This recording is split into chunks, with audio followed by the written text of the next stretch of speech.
as you're listening to these words, I want you to think about what comes to mind. What shape of life, what do you think of when you hear these words? Here it is. And the Word became flesh and lived among us. And we have seen His glory, the glory as of a Father's only Son, full of grace and truth. So as I said those words, as I read those words from John chapter 1, verse 14, what shape came to mind? What did you think of? Come on, somebody help me out. What did you think of?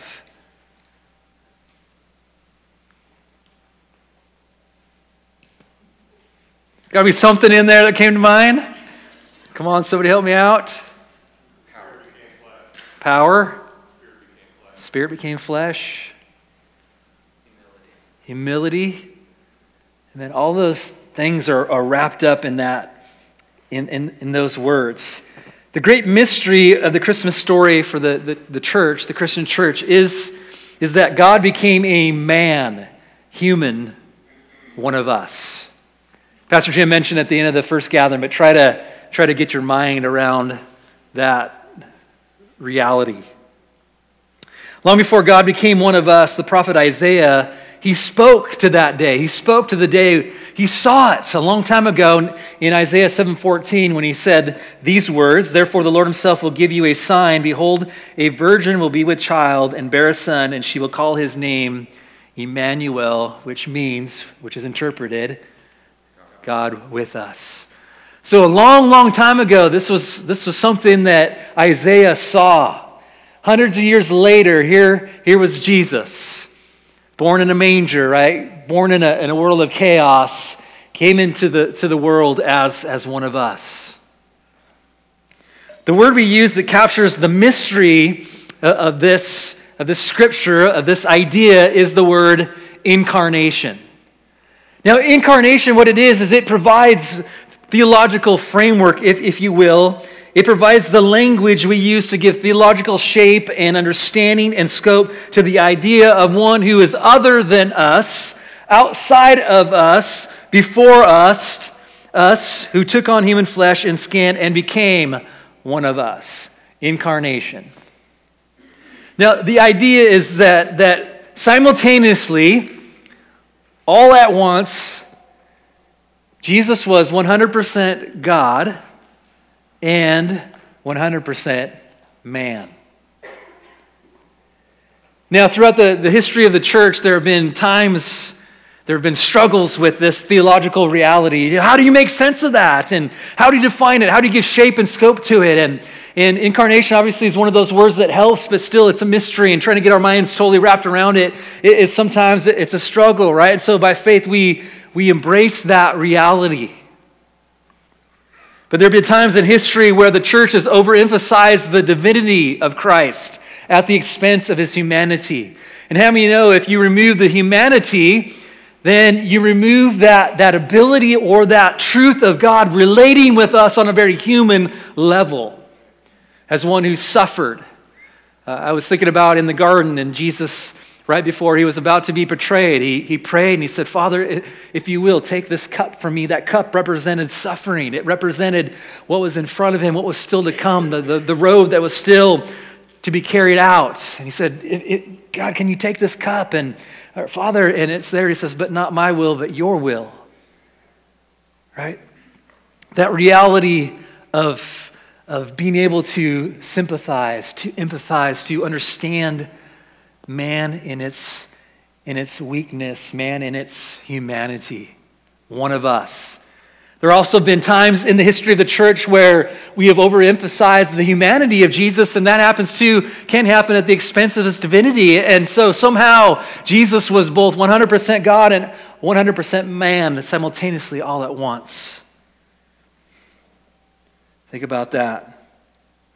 The one who knew no limits took on limits by becoming one of us. In the incarnation, God chose to be confined to a specific place in time in history, confined to a specific people, family. He chose to take on skin and flesh and ligaments and bones and become one of us with a mind and with a body. Just like us. But even before that day when Jesus was born in a lowly place among some lowly people, what we need to understand is that even before that day, Israel had this understanding of that word, this understanding of incarnation, this understanding of God who was present among them, with them, involved in their lives. So in that sense, incarnation, it wasn't a new concept. It wasn't a new idea. They had a strong history of incarnation with a God who was among them, who was present, who wasn't aloof, who wasn't withdrawn, who wasn't involved. They had activity, they had interactions, they had these moments, these times where God was very real, very present, very active, and the evidence was all around them. So a strong argument can be made that this has been God's plan all along. God has always desired to be in relationship with humanity, with mankind, to be made known and to be known. He's desired to be in a place where we are aware of His presence, where we are aware of His activity, where we are interacting with Him on a relational level, where He is real, where we're able to see where He's at work and understand it and be able to, in our own ways, give language to it, like incarnation. So from Genesis to Revelation, there is this thread of incarnation throughout the Scripture, this idea of a God who desires to be ever so close and involved in the activity of our lives, in our communities, in our families, in us personally. Think about it, among us, and He's one among us. He left heaven and came to earth in the form of a little child, a baby. I mean, he wore diapers. He had to be changed. He had to live under authority. I mean, just like you and I. So because of His coming, because of Christmas, because of His death, because of His resurrection, He now is able to come and abide in us as followers of Christ. Think about that. The incarnation. Jesus was present, and now because of His coming and because of His death and resurrection, He's now able to come and live inside of us, where we become now that place where God dwells by His presence. Pretty amazing. Acts 17:27 says this, and in context there in Acts 17, Luke the writer is speaking about Paul, and he walks into a part of town where they're overrun with different forms of idolatry and temples and all these different things going on. And it's there that Paul begins to speak to this unknown God. And he speaks to this reality of all these gods in that. And he says this, it says that they would seek God if perhaps they might grope for Him and find Him, though He is not far from each one of us. He's not far from each one of us. God is near to you. He's close to you. We just have to be able to see it. And that's the idea of incarnation, being able to see and grasp and relate on this relational level of Him being near. Being able to see it and recognize it. So over the next 2 Sundays, I'm going to explore the idea of incarnation and its implication of us. The implication of what it means to have God be with us. God in us. As I believe that there are lessons we can learn from the idea of incarnation. So, we're going to talk about those two lessons over the next couple of weeks. I'll get to the first lesson here in just a minute. But when John in his gospel looked for the language of incarnation, here's the thing. He didn't have to search too far for it. How many know that when you and I, when we experience things in life and then we go to look for language to be able to, give shape to that experience, when we've experienced something, we're able to draw from that experience to be able to give language to it in the present. And so, in that sense, John came from a history and a people and a movement where they had lots of different interactions with God. And so he didn't have to search too far for it. The culture and the traditions of his people, they were filled with examples of incarnation, of God being present. Again, not like the other gods who were aloof, who were far off, but one who was present, working in humanity, among humanity, with humanity. He grew up in a culture that celebrated the reality of a God who was near, present, and with them. The entire rhythm of Israel if you look at their history, if you look in the Old Testament, it was centered around this idea of living life with God.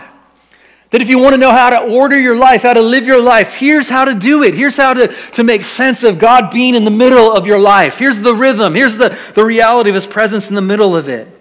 They had numerous feasts and festivals, and those were to serve as a reminder of God who was with them, present with them.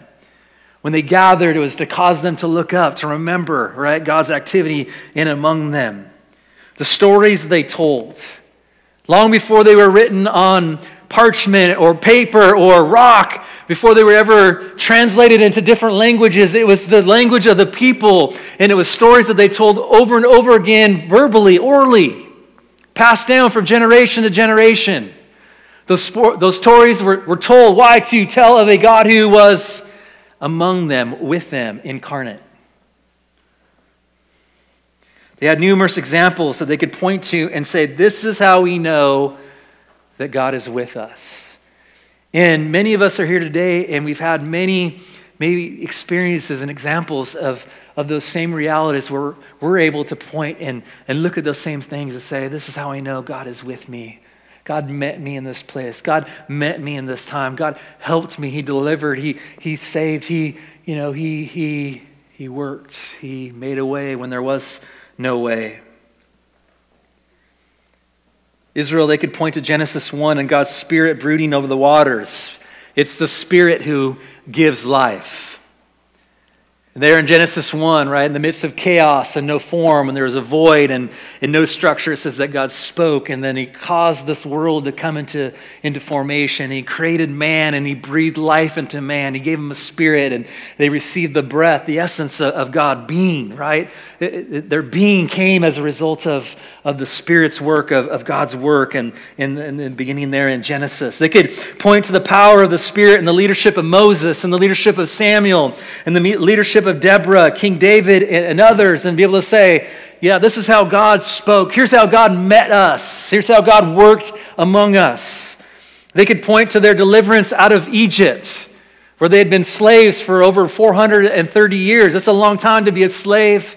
That's a lot of generations to grow up only knowing a certain kind of lifestyle, only knowing slavery and what it means to be under the heavy hand of an oppressor. And it's there that they could talk about the Red Sea, and they can talk about the deliverer, Moses, and it's there they can talk about the plagues, and it's there that they can talk about coming out of the desert or coming out of slavery and going into the desert and being led by the presence of God. And there was a cloud that led them by day, and there was a fire that led them by night. And whenever that fire stopped or that cloud stopped, they knew that they were supposed to stop, right? They were supposed to center their lives, order their lives around the presence of God, His leading, His work in and among them. They could point to the reality of manna in the desert, water from a rock. They could point to the temple. They could point to the tabernacle, to the place where God dwelled, and say, this is how we know that God is among us, because the temple, it represented this place where these two realities came together, where these two realities intertwined with each other. You have this divine reality of God's divinity interacting and coming together and meeting this natural realm where you and I meet. And so the temple represented that reality, this place where the divine and the natural come together into something unique and something special. And so if you look at the history of Israel, this was a very special place and time. Why? Obviously because of the presence of God. It represented this coming together of two places, two worlds, the divinity and the natural. So they could point to that. They could point and speak of God's law that was given to their people as a way to guide them, to help them live the life that God said that they can live. Think about it. It's true today in our own world, right? We can point to the Bible and say, here's a reality. Here's Scripture. Here's God's wisdom. And if you'll kind of get into it a little bit and just begin to live this particular way, not that your life will be perfect, but here's some evidence of knowing that God will be in the midst of it, because there will be some wisdom, there'll be some guidance, there'll be some principles, there'll be this reality of God's presence in it, in our lives through His book. They could speak of the wisdom of God. See, Israel had a rich history evidences that spoke to this reality, symbols so they could point to like a sign, that they could point to and say, this is how we know that God is breaking into our world. Here's the evidence. If you ever find yourself discouraged, ever find yourself wondering where God is at, I know hopefully you have some signs, that you have some symbols, that you have some things in your life that you can point to and say, yeah, this is how I know God's breaking into my world. I'm a different person. He helped me here. They had incarnational symbols of the presence of God. Not out there somewhere, but present, active among them. So in terms of a people primed for the real thing, primed for this day when God would leave heaven and enter earth and come as a man, they were primed for this reality. They understood the idea, the concept, the meaning of incarnation. They lived it. They breathed it. They taught it. It was a part of their culture, the rhythms of their life, and yet we're told that even when he was there in person, many, for whatever reason, were unable to see it. So if you think about it, my mind turns to who better than people who already have a history. God knew all along that he was going to do it this way, and so he enters into space and time, and here he is in person. Christmas Day, right? The reason we celebrate and point to anyways. Even with all the incarnational evidence to support, again, the reality of God's working among them, many were unwilling to see the evidence right in front of them. John 1:10-11 says, He was in the world, and the world came into being through him, yet the world did not know him. He came to what was his own, and his own people did not accept him. In Luke chapter 19, we're told that Jesus, as he prepared to go to the cross, that he looked out over Jerusalem and he wept over Jerusalem. And it says he wept over Jerusalem because he wanted to gather them together, and he wanted them to understand the day of his visitation. He wanted them to understand what truly made for peace, and yet they weren't clicking with it. They had something different in mind. They saw a different kind of Messiah. They saw Isaiah 7:14 carrying out in a different way. And because of that reality, many weren't able to embrace the very present reality, this incarnation, God in person, right in front of them. And so they missed the day of his visitation. So in one sense, the idea of incarnation was nothing new to Israel. But in another sense, even though they had that foundation, and even though they had that preparation work where they should have been the people to get it, it says that many didn't get it. They missed his day of visitation. So what can we learn from this? All right, there are a couple things. So one thing I want to bring out here that we can learn from this. So the first lesson is this. I think it's important that we learn to celebrate the past without it being disruptive to the present. Learn to celebrate the past without it being disruptive to the present. It's interesting to think, about the history that you and I have. You have a history, I have a history. We have this reality that we're shaped and we're formed by our history, by our past, by the good, the bad, those things that have happened in us, our upbringing. All those things come together to make us what we are today. You are who you are today because of your history. The good things in your history, the bad things in your history, the shameful things in your history, the exciting things in your history, all those things come together to shape and make us who we are, what we are today. Here's the reality with that. The good and the bad at any point in our lives can become a liability. And I know a lot of times we look at the bad, and obviously we understand how that can be a liability, but what about the good things in our lives? Do you know that even good things in our lives can become a liability? See, we can be caught up in reliving our history. of having it play over and over again in our minds. Some of us never truly know what it means to come out from the bad, right? To, as I mentioned last Sunday, talking about shame, to kind of distance ourselves from that shame. And for some of us, it's like a ghost. It's always there. It's always following us. Every time we make a turn, there's a reminder. We take a step forward and somebody reminds us of a failure. We try to do something good, and then it's there again in our rearview mirror. We see it and reminded of it. And sometimes that thing keeps us from really moving forward. We want to move forward. We want to start a new chapter. We want to rewrite a new page in the book. And every time we go to kind of step in that direction and move in that direction, we can find ourselves reliving a portion of our lives, a portion of our past, some part of our history that we're not so excited about. And so we want to move forward, and there's this reminder that seems to follow us. Wherever we go, it's there in our faces. I mean, understand that's a challenge. There's that reality, and then there's also the reality of the challenge of the good.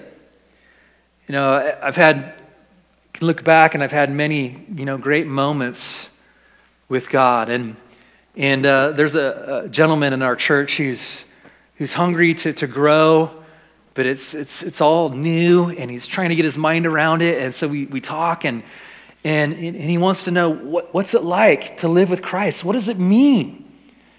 What kind of language do we give it? What kind of experiences come with that? And so he's trying to figure this all out. And I love just talking with him and hearing his perspective. And he's very open to my perspective and talking about it. But he hasn't had like moments, these defining moments.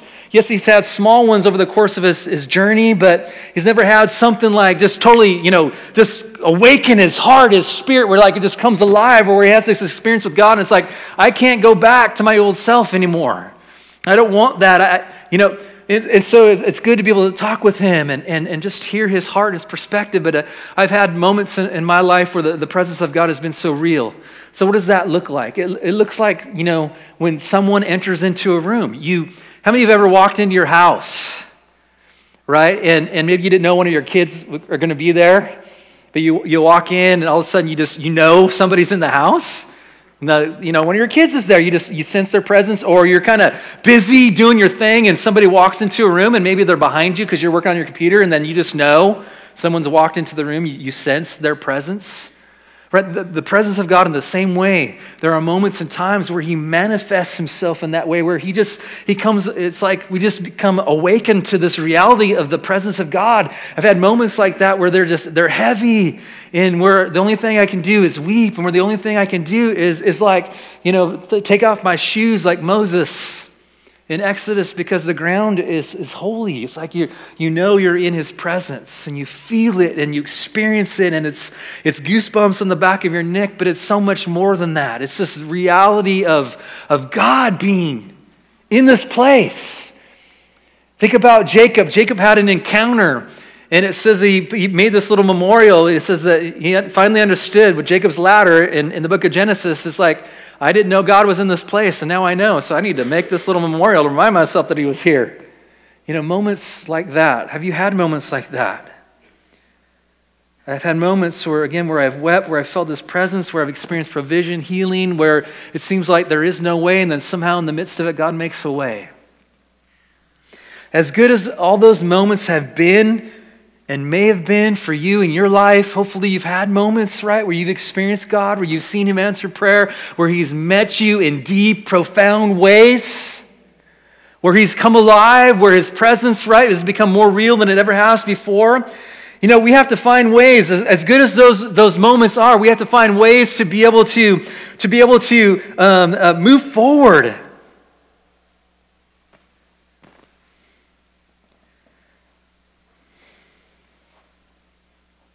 Sorry, I just went back or forward a couple pages here. Lost my train of thought.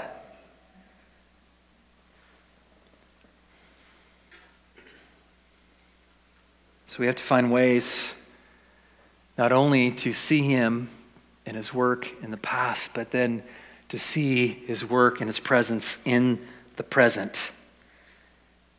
In some ways, you and I, we have to grow up a little bit.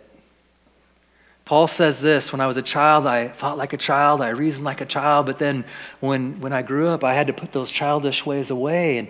And sometimes in our relationship with God too, we're still approaching him in childish ways, still expecting the same ways early on for him to meet us in the same ways, but we're different people. We grow up, we're supposed to mature. And so as we grow up and as we mature, obviously we're going to experience him in different ways.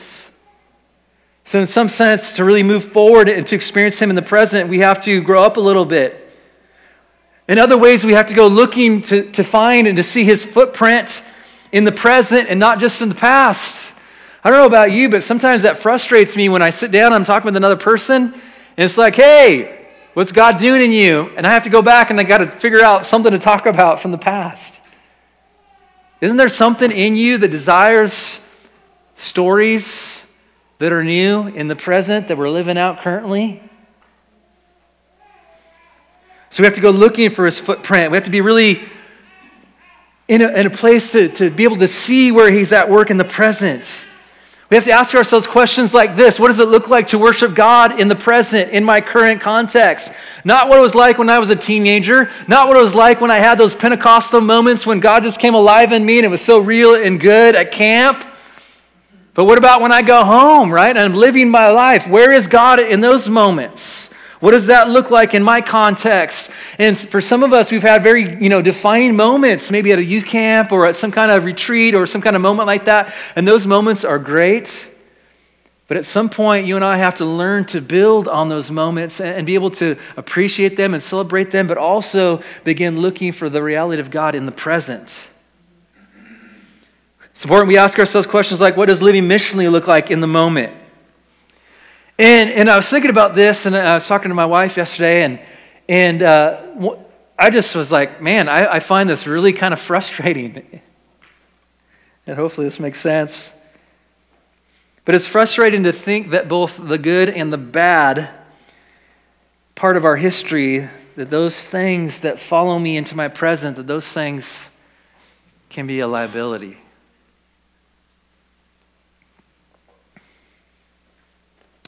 It's challenging because I feel like we have this tendency to migrate toward what we know, toward what we've already experienced, toward what is comfortable, toward those moments that have significantly shaped us. If you think about it all the time, there are people who, I've experienced this, who show up here on a Sunday morning and they might like what they experience, but what they're looking for is they're looking for what they had in Oklahoma. What's so amazing about reaching someone who doesn't have a church experience is they have nothing to look back on. They have nothing to compare. They have nothing to contrast. I've had people many times, I'm looking for this kind of church. Here's what my church was like. Or when you're a teenager and maybe it was a very significant time in your life, and so you're trying to fit that same mold into your current reality. And here's the reality. A lot of times those just don't fit. They don't match. At some point, we have to be willing to let go of the old mold, of the old way of seeing things, of those old experiences, so that we can embrace something new, something that God wants to do in the present, today, in the moment. I just wonder what would it look like to let go of that expectation that I'm going to find something just like, and you add your own definition to that. Something I'm convinced of is living in the past really makes it harder to see in the present. I've shared this example before, but there was when I was a youth pastor in Centralia, there was another church in Centralia, and they had this great time in the history of their church when they had an incredible kids ministry. I mean, they were bus loading they were a small church, but they're bus loading 70, 80 kids in. And so, this was 30, 40 years later. And so you talk about this church moving forward, and what would they want to talk about all the time? is what happened 30, 40 years ago with the kids ministry and bussing in kids. And so that was their framework, and that's what they always talked about. And so when it came to moving forward, they really couldn't move forward because they couldn't move on from what they once had. And how many times do you find that true in your own life? You want to move forward, you want to experience something new, but you find it hard to move on from an old experience, from an old mold, from an old way of seeing things, from an old church experience, from an old liturgical, format. That this is the way it's got to go, the way it's got to be done. And how do you know that if you live in the past long enough, eventually you're going to find yourself dying spiritually, slowly, in the present?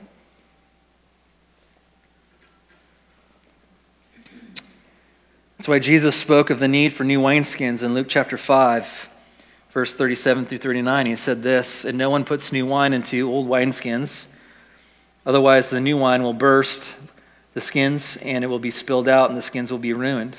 But new wine must be put into fresh wineskins. And no one after drinking old wine wishes for new, for he says, the old is good enough." How often are we stuck because we think the old is good enough? I get it. I get how easy it is for what happened yesterday to become the framework for today. Right? Again, it's what we know. It's our reference point. So in a human perspective, I understand that. So here's what I suggest we do. We celebrate it. We talk fondly of it. Right? We find ways to appreciate it. And it's not one or the other. And we find ways to move forward. We find ways to see where God is at work in the present. We find ways to see and to join Him in what He's doing today. So I want to ask us, can we imagine new experiences and new ways of interacting with God in our lives and our world today? Not just from 5 years ago, not just from some distant past or some very short past, but can we imagine new ways, new interactions, new ways of relating and connecting with God in the present, where it's new and alive, and where there's the life of God in us and among us?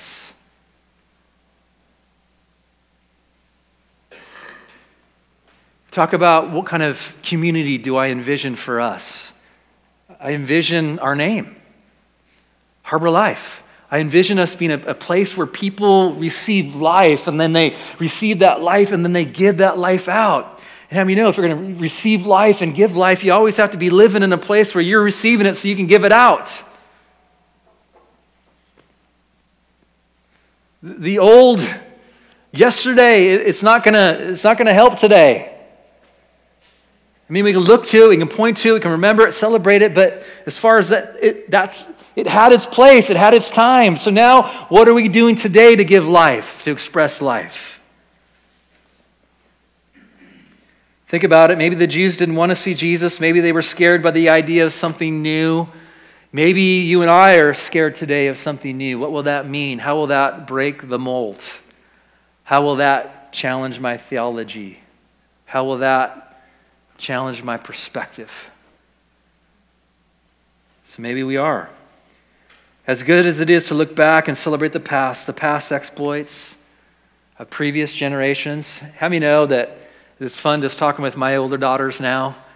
I was there when I was early 20-something. Here's how the church should do it this way, and here's what we're excited about. And my kids are there. They're like, man, we want to see church this way, and we're excited about this. And that's the great thing about, right, generations, is we get to figure this out and be a part of what God is doing today. So hopefully we're willing to flex and mold and to be able to turn with Him when He says turn, and move with Him when He says move, and sit with Him when He says sit, and pitch your tent when He says pitch your tent. But then to be able to pick it back up and keep moving again. So what are we doing to see Him in the present? May God do something new in us, and may we not be afraid of it, even if it looks a little bit different than maybe something that you had from your past. In Luke chapter 11, Jesus said, when you pray, the assumption being that we would be people who pray. He said, pray this way. He said, pray, give us this day your daily bread. Now, the idea there is not to beg for it. The idea there is not to, manipulate it. The idea there is to ask for it. It's a command. It comes in like a command form. It's like this idea, God, give me today this daily bread. And here's the reality with that. It's bread. It's bread that's just enough for today. The old bread, the old manna, yesterday's bread, yesterday's manna, it's not good enough for today. It won't satisfy today. It won't help us today. It can't satisfy today. And so we need new manna, right? We need to be at a place where we are receiving new bread, where our relationship is growing with Him and becoming new, and where we're experiencing new realities and new, be able to give new language to what He's doing in our day. Yesterday's manna is dried up. It's not enough to sustain us moving forward. It's not enough to live on yesterday's experience. He has something new for you today. If you're haunted by something in yesterday's history, can I encourage you, keep reminding yourself of who you can be. Keep reminding yourself that you are a new creation. 2 Corinthians 5. The old is gone, the new has come. If Christ is in you, then you are alive in Him. And if you are alive in Him, that means you have access to the living Christ, the living Jesus, the living God. Right? That means there's new manna, there's manna today available to us if we will but seek, and if we will but find ourselves in a place to be able to sit and find ourselves in a place where we're inviting Him into the dialogue, to the story of our lives. Are you in that place? Am I in that place? Because He wants us to be free. He wants us to be able to break and create distance from that history that haunts us. Will you let Jesus come in, and will you let Jesus bring freedom from those things from the past? I think it's really important that we get a vision from the new person. What kind of person do you see yourself becoming? What kind of person do you want to be? Do you have a vision for that person? What does that person look like? What if you started living that way as if you were that person? Some of us might think, well, I wouldn't be being authentic. Well, that may be true, but I think we would be moving in the direction, though, of what we see. Wouldn't that be authentic? Wouldn't that be an authentic desire? Wouldn't that be a good step? So what would it look like if we started moving in that direction? If we invited Jesus into that sacred space and we began to watch Him begin to transform our thinking and our ways and our habits and our attitudes and our love and what we do with our money and what we do with our love and what we do with what we've been given.